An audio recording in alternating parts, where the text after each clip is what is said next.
Hello beautiful soul! Welcome back to my channel. This is my channel. I'm from Japan, Kabayan, Pisces. This reading is for you para sa June 8 to 14. Maraming salamat muna sa mga subscriber, new subscriber, cross-watcher, at sa mga bagong pasok dyan. Welcome na welcome kayo sa bahay ni Ate Aimee. Salamat din sa nakakataba ng puso ninyong mga comments at sa mga nagpa-personal reading. Marami pong salamat.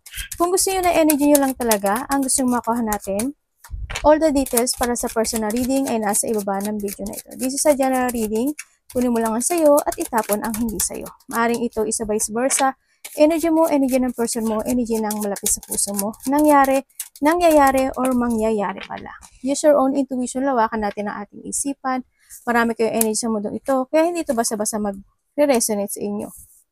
Energy reading tayo, ano man ang gender mo, ano man ang edad mo, ipasok mo ang iyong sarili. If this is your energy, it's good. Maari nangyari na ito sa iba is mangyari pa lang ito sa mga susunod na araw. O linggo. Okay, meron tayong Scorpio, Libra, Gemini, Capricorn. Okay, sa nakita ko sa iyo is yung iba, hindi naman lahat, yung about tungkol dito sa energy na to, meron kayong burden. Kumbaga, there's a big problem sa iba. No? May mga kalungkutan. Ako nakikita. Hindi ko alam kung may nawalang buhay, maaring, or something lost, ganyan. Iba-iba klase ang loss. Ipasok mo yung sarili mo doon, maaring nawalang kasamahan in life. Alam, kabayo, mga alagang hayop, o loved ones, ganyan, o kakilala, mga ganyan. Sa iba sa inyo. Or andun, meron kayong mga duty to do, no? Sa nakita ko sa inyo. And syempre, nahandito rin na may mga iba sa inyo is, meron kayong mga pinag-aaralan, no? Or maaring iba sa inyo is, nag-aaral kayo, or may pag-aaralan kayo, o may mga i-research kayo, o may mga sasaliksikin kayo, ganyan, no? Sa iba sa inyo, halimbawa, ikaw talaga yung a person na mahilig ka talagang magsaliksik ng mga bagay-bagay. Kumbaga, magtitingin sa mga internet, mga ganyan, Google, ganyan. Maaring mahilig ka sa ganun, no? Sa iba sa inyo. Pero iba dito, may mga needs kayong pag-aralan o may mga pinag-aaralan kayo ng isang bagay. Maaring sa relationship or sa mga connection nyo. Halimbawa, bagong kontrata man yan or trabaho man yan, business man yan, mga ganyan, no? O may mga bagay na kailangan mo talagang tingnan o pag-aralan mo ng mabuti sa iba sa inyo. May konting delay sa ibang aspeto ng buhay, no? Andun magkakaroon ka rin ng challenge o may challenge na parating sa'yo in life. Sana hindi ganun kalaki. Iba dito is maaaring magkakaroon o meron kayong limitation or boundary. Ganun. Sa nakita ko dito. Kapag may ganun, siguro, kailangan mo talagang alamin yung bagay na yun. No? Ganun. May mga bagay na iba sa inyo is meron kayong gustong umpisahan or meron kayong gustong i-structure na isang bagay, isang sitwasyon. Relationship man yan, negosyo man yan, or anything, investment man yan, ano man sitwasyon yan. And syempre, ang nakikita ko rin is meron kang isang bagay na gusto mo ng panindigan. Maring may a-actionan ka or there's a desired situation or you're doing your activity, passion, may mga biglaang mangyayari or meron ka isang sitwasyon na gusto mo nang umpisahan na pagtutuunan mo ng iyong energy. Ganyan. Sa iba sa inyo ha. Yung iba sa inyo is maaaring makaka-receive kayo ng information, communication, or messages. May mga iisipin din kayo, no? Na bagay-bagay, kumbaga gusto ko itong umpisahan o kaya itong tao na to, good ba siya maging ka-partnership, good ba siya makadiling, ganyan. May mga isipin kayo o may mga pagsisimula sa iba. Pero parang nakita ko medyo may blockage to. Maaaring pag-iisipan mo or need mo talagang pag-isipan. Lalo na pag new contract yan ha. Halimbawa, may mga pag-deal sa inyo. Kailangan basahin mo muna yung mga rules. Kailangan pareho kayong same rules, diba?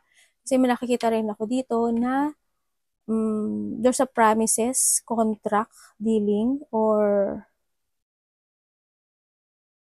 so iba dito kontrata to. Iba dito partnership or commitment with someone. Para magkakaroon ng promises, diba? Kung this is Kung ito is opportunity, siguro andun yung promises, 'di ba, na magiging maganda ang sahod mo dito, mga ganun. O kaya when it comes to loved ones, 'di ba? Ganun din, andun yung promises din. Pero kailangan mo rin i-research muna o paalamin mo muna kung talagang siya yung the one. Hindi naman sinasabing kailangan perfect, pero yung hindi ka lang mapasok sa gulo o hindi ka mapasok sa third party, 'di ba? O kaya handun din yung sitwasyon na may mga situation na magbabago yung cycle ng iba. May pagbabago ng cycle. Yun. Tingnan natin ang iyong energy. Energy ni Pisces. Iba dito mahilig sa kape.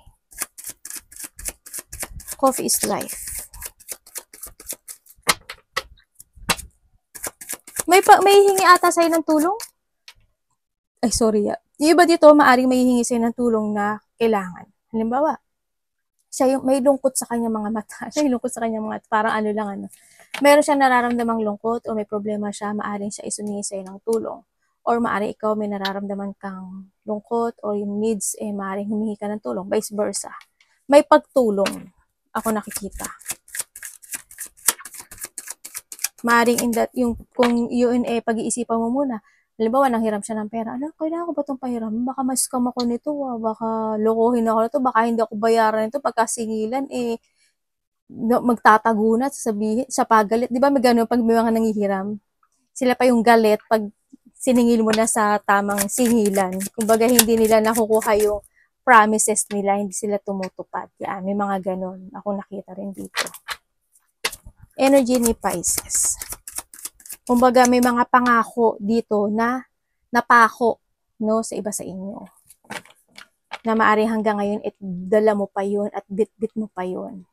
Kumbaga, may mga lungkot na nararamdaman kasi isang gusto mo lang naman is good connection. Kung sino man yan sa buhay mo, ha. Yun. Kumbaga, handun pa rin yung hindi good relationship, mga ganyan. Energy ni Pisces.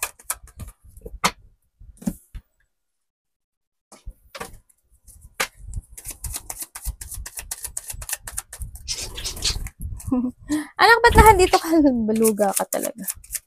Nagaano siya sa ulo ko kasi. Naglalaro sila, pero dinadamay nila ako sa kanilang laro. Okay. Ang energy mo sa nakikita ko sa iyo dito, ang nakikita ko sa iyo is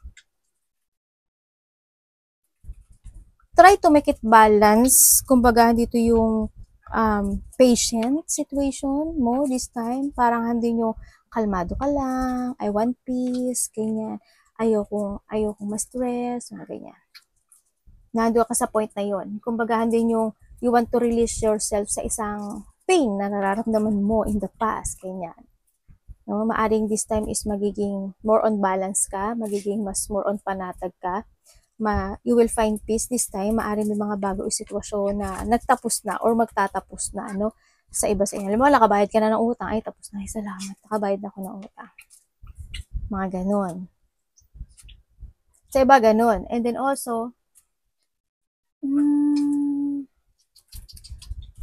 kasi you're releasing your stress dito sa nakita ko dito. Kasi maaring in the past, nagkaroon ng mga tension na maaring may mga tension na hindi na-resolbahan o kaya may mga nagkaroon ng mga bullying, stress, sad, competition. Maaring sa iba sa inyo is nagkaroon ganun. May mga unfinished business, maaring sa iba sa inyo at maaring ngayon is mas pinili mo lang maging kalmado at mas pinili mo lang maging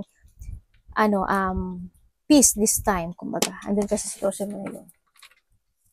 Kumbaga, iba sa inyo is magkakaroon ng peaceful resolution. Kumbaga, susurrender ka na lang sa challenge na hirap na pinagdadaanan. Kumbaga, ayoko na ng ganyan, gusto ko na is kalmado at magandang buhay. Gusto ko peace ang lahat. Maaari ba sa inyo is mag-yoga ka, o kaya mag-exercise ka na, ganyan, o kaya may mga mag-meditate ka, may mga ganang sitwasyon sa iba sa inyo. May tao dito makipag-communicate sa'yo. May tao makipag-communicate sa'yo, maaring ito is in a distance, maaring nasa ibang baryo, nasa ibang lugar, nasa ibang mundo, nasa ibang bansa. May communication ako nakikita. Meron tayong Sagittarius. Ito, Aquarius, Gemini, Libra to eh. Pero more on Aquarius to. And then also, meron tayong Leo, Taurus, Virgo, Aquarius. Also, fire sign to eh. Baka sa iba sa inyo is a fire sign. Anong parating kay Pisces? Sa iba naman is pag-uusap or reconciliation. Isa lang din yun, di ba? Baka may mag-a-apology sa'yo. Or may kakausap sa'yo. At hihingi ng peaceful resolution. At makikipagbati sa'yo. Ganyan.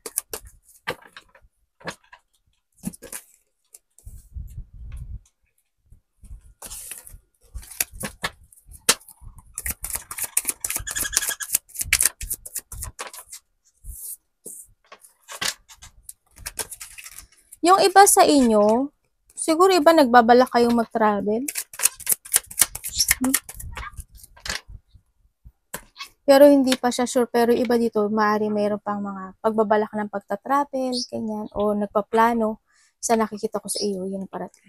Kaso may mga bagay o sitwasyon lang na medyo stagnant siya, na may mga dapat pa atang asikasuhin, o may mga dapat mang kausapin, yun ang nakikita ko before traveling.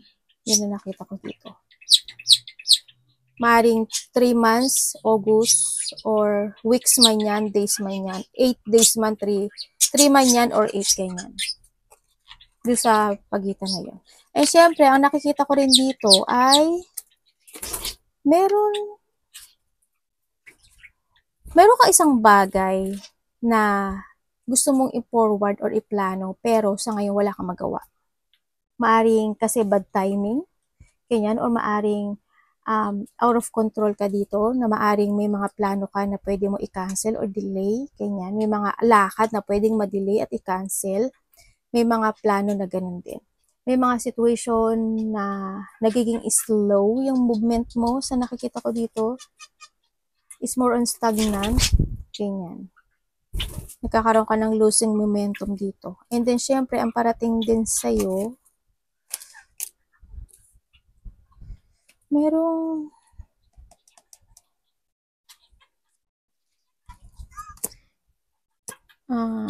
okay.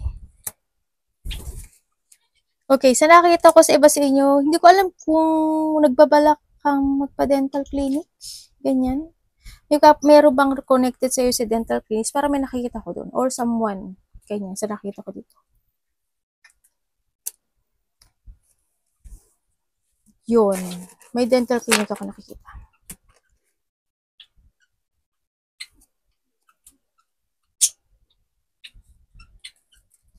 Kukuha pa sana ako ng ibang meaning, ibang message. Pero na.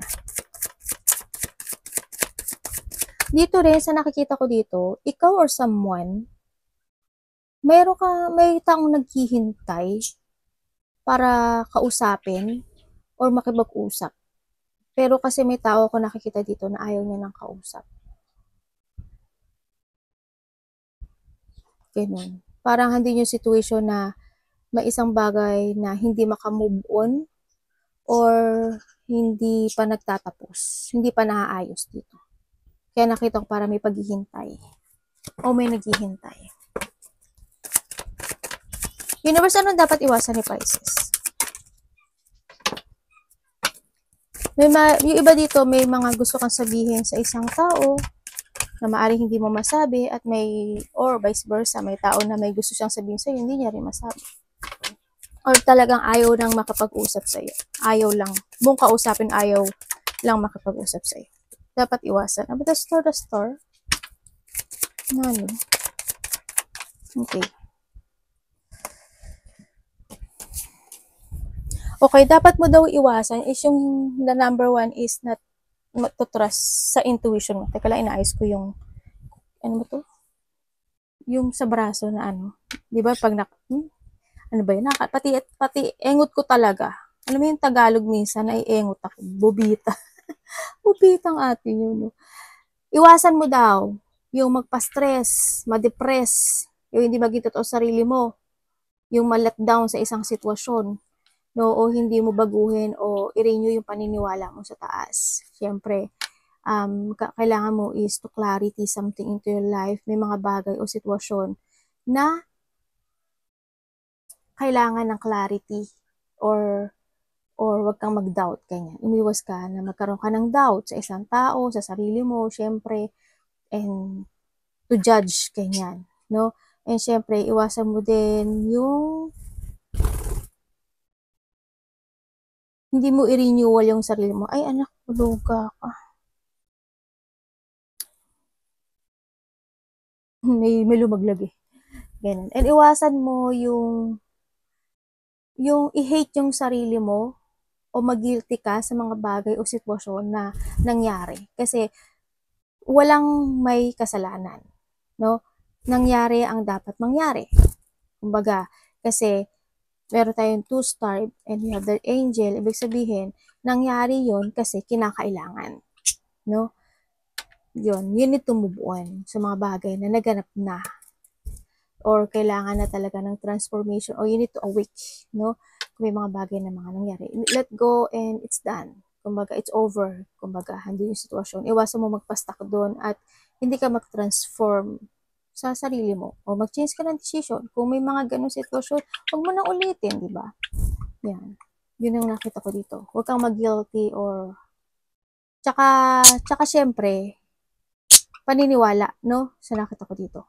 Basta mag-trust ka lang sa intuition mo dito and you need to heal. If ever na nagkaroon ng mga hindi magandang situation or a painful situation happen, problema, you need to heal. Walang makakatulong sa'yo kundi yung sarili mo lang. Ganyan. Hindi kung sa relationship ito or something in your life, ang makakatulong lang sa'yo sarili mo. Walang makakatulong sa atin kundi sarili lang natin. Kailangan mo rin, umiwas ka rin. Kung kailangan may mga dapat iwasan. Kailangan mo rin baguhin yung mga pananaw mo sa kinabukasan or syempre withdraw something, let go, or you need to escape or walk away with something into your life na hindi makaka-good sa'yo. This is a time na itayo mo yung iyong liwanag with the star, no? Kumbaga kailangan sa'yo is mas more ka mag-focus to create more yourself, to shine again, kumbaga, hindi yung sitwasyon na yun. No, kailangan mo talaga na minsan tanongin mo rin yung sarili mo na ano ba yung gusto ko sa buhay ko?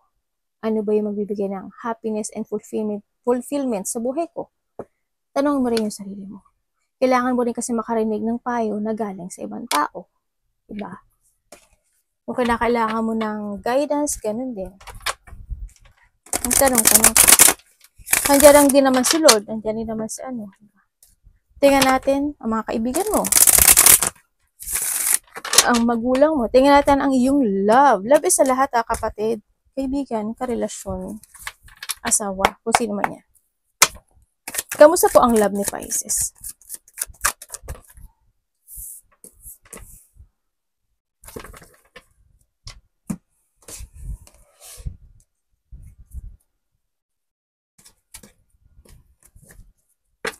Universe, ano pong ibig niyo sabihin?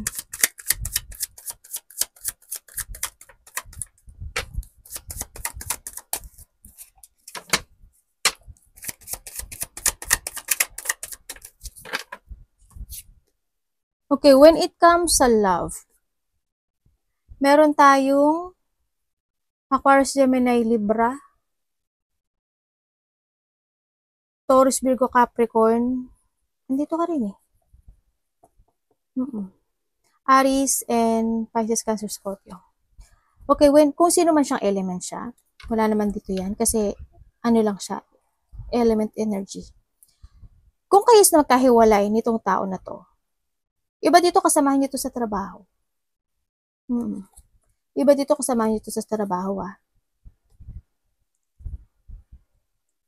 Kung kayo is nagkahiwalay nitong tao na to, nagkakaroon or ikaw or siya, nagkakaroon ng regret ang isa sa inyo, no? Nagkakaroon ng regret, ang nakikita ko dito, they want to confess o gusto niya na mag-confess sa'yo, gusto kanya kausapin, kumbaga gusto niyang bumalik, no, dito sa isang situation. And yung manifestation ano, na magkaroon ng starting a new fresh or a new beginning sa buhay mo. Gusto niya ng partnership again o gusto niya ulit magkaroon kayo ng pag-uusap.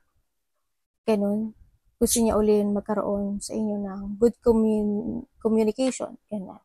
Ando yung sitwasyon na maaaring gusto niyang linisin yung sarili niya sa'yo, no, sa nakita ko. Kasi ang nakikita ko sa kanya, maaaring may mga nagpayo rin sa kanya related in this relationship. Ganyan. Kung gusto mo talaga siya, why not? Ba't hindi ka bumalik? Yun ang nakikita ko sa kanya. Ba't hindi ka magsimula? At gawin mo ang lahat para maibalik mo yung tiwala niya sa'yo. Yun na nakikita ko ha, dito. And then also, kung kayo is in the relationship nitong tao na to, pero gusto niya kumonek sa'yo ha, itong tao na to.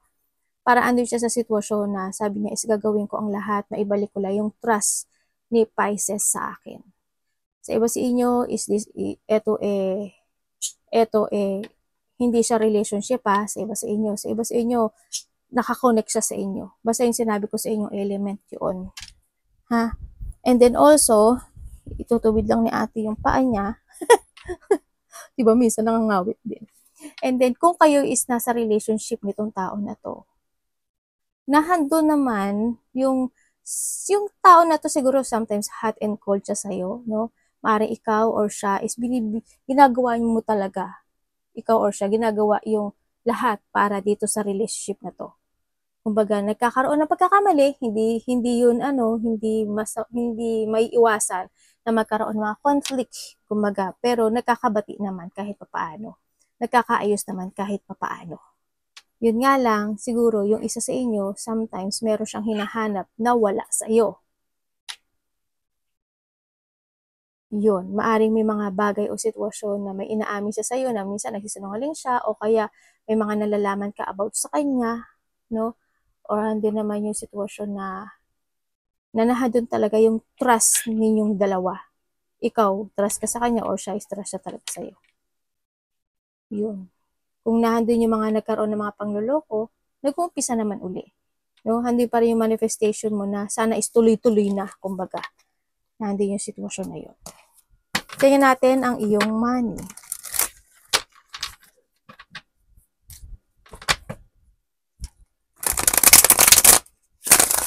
Kamusta po ang money ni Pisces this week?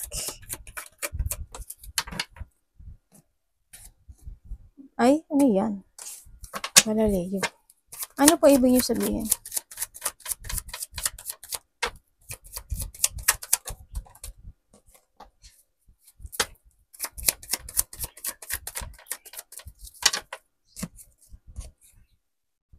Oh, okay.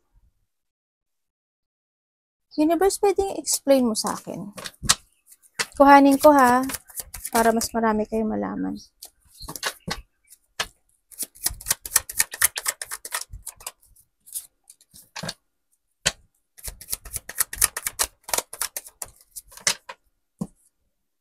Okay. Okay, when it comes sa money mo, oo, minsan painful. Siguro kasi, ang nakita ko dito, maaaring may sinusuportahan ka, maaaring magulang mo, family, ganyan. O kasi andun yung pagbibigay, no? Sa nakita ko dito. Yun. When it comes din sa money is, kung tutuusin, titingnan ko dito, maipon ka. Ikaw yung tao na mahilig kang mag-ipon. Magaling ka naman mag-ipon. Yun nga lang, pag nag-ipon ka, alam mo yung pag nag-ipon ka, lalabas siya. Ganun nakikita ko sa'yo. Yun. Yung iba naman sa inyo is maaring nagkakaroon kayo ng thinking of pagpapagawa ng bahay, bibili ng lupa, bahay, o kaya magpapatay ng bahay. May related to a bahay, no? Sa iba sa inyo. Kaya, siguro iba sa inyo is, kaya nakikita ko with the 3 of Swords, is maaring may paglabas talaga ng bahay kasi doon sa mga bagay na nakaplano sa'yo, no? Dito sa sitwasyon. Yan. Magkakaroon ka ng, parang may gagawin kang isang investment or may nag-aalok sa'yo when it comes to an investment sa ganyan. So, nakikita ko sa'yo dito. O kaya, hindi yung sitwasyon na gusto mo na magtayo ng negosyo. Yan, mga kainan, mga ganyan, related to foods, related to house, ganyan. Iba sa inyo is maaring, ano ba yun, yung nag-aalok-alok ng bahay. Yan, maiba sa inyo mga franchises, mga ganyan. Yun. Tingnan natin, kamusta po ang kanyang career or trabaho? Kamusta po ang career or trabaho ni Pisces Universe?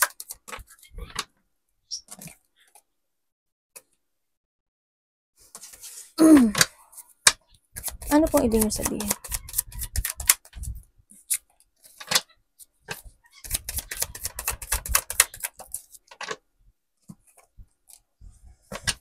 Ano po yun? Okay, when it comes sa trabaho mo or sa career mo, you try to make it balance naman yung career mo, no? Sa nakikita ko dito. Yun nga lang, ang dami mo lang responsibilidad. Kumbaga, siguro mas busy ka pa sa iba. Kumbaga, mas marami kang inaaklang na responsibilidad dan sa mga kasamahan mo. Yun ang nakikita ko sa iyo.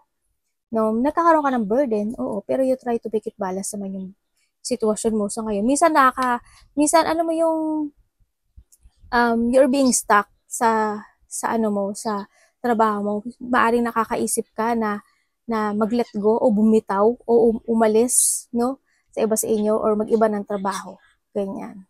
Baka iba dito bumitaw na, no? Sa nakita ko dito. At nag-iba na ng trabaho sa iba sa inyo. Nandun kasi sitwasyon mo. Parang you want to release yourself dun sa career mo kasi medyo nahihirapan ka na. Sa iba sa inyo, ha? Yun ang nakita. Nagkakaroon ng pagpaplano. Ganyan. Kumbaga, andun pa rin yung pinipilit mo magkaroon na kontrolin at balansehin yung buhay mo when it comes sa career mo. Yun nga lang, sa iba dito may konting delay, no? O kaya iba is maaaring bibitaw na talaga at i-release na nila yung sarili nila. Minsan kasi naiisip mo sa iba sa inyo na parang nagiging pointless or nawawala ng kabuluhan yung ginagawa mo ginagawa mo doon sa company mo o sa trabaho mo. Kasi parang, alam mo yung, ba't ako lang yung nagsasakripisyo? Parang ako lang yung, ba't ako yung, kumbaga pare-pareho naman kayo ng, pare-pareho kayo ng sahod, di ba? Pero, nasa sa'yo lahat ng, responsibilidad. Maaring iba sa inyo is ganun. O ikaw lang yung nababurden, ganyan. Ikaw lang yung nagtithink when it comes to a problem. Ayan, nagkakaroon ng struggle sa iba when it comes to career. Pero kung mag-iiba ka ng trabaho, sabi dito, medyo naguguluhan yung iba, no? Pero magkakaroon ng pagtatapos sa'yo. There's an ending of a cycle when it comes sa trabaho mo. Maari iba sa inyo is naghahanap-hanap ka na o nagre-research ka na talaga. No? Maari hindi pa nakakahanap yung iba, ganyan, or inaalam pa kung makakagood o hindi. Pero magkakaroon daw ng ending sa'yo. Maaring iba sa inyo is there's an offering of change of kasi pwede ka mag-change ng trabaho. Kasi if you move on dito is magkakaroon ng successful dito. Mas more ka mag-enlighten at hindi ka na magiging ganito, no? Pero it's up to you to make it happen naman daw. Nasa sayo naman yun. Kung gusto mo talaga ng new beginning, okay lang naman daw. Pero you need to decide. I-force mo yun. Kung yun yung gusto mo, ha? Sa iba sa inyo, kasi may lungkot ako nakikita sa iba sa inyo. Pero nasa sayo daw to. Hindi naman niya sinasabi na magdesisyon ka na, hindi. Nasa sayo ito. Nasa sayo. Pag-isipan mo maigi. Pero iba dito, there's an ending or ending situation dito. Maring may paglipat o pag-alis sa iba.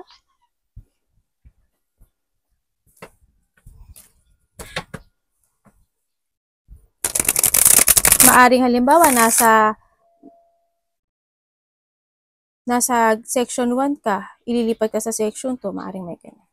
So, iba is ending of a cycle. Universe, ano po ang advice mo kay Pisces? Baka ilipat ka lang sa iba ganun.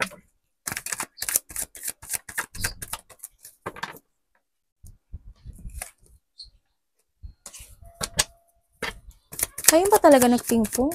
Ano yun?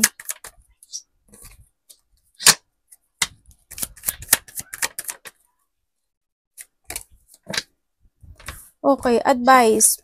Pag-isipan mo daw maigi yung mga decision making mo sa ngayon.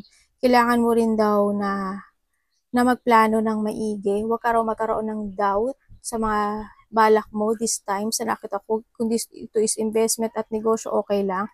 Paglilipat na trabaho, okay lang. Travel, okay lang. Pero you need to be aware and make a plan very carefully, no?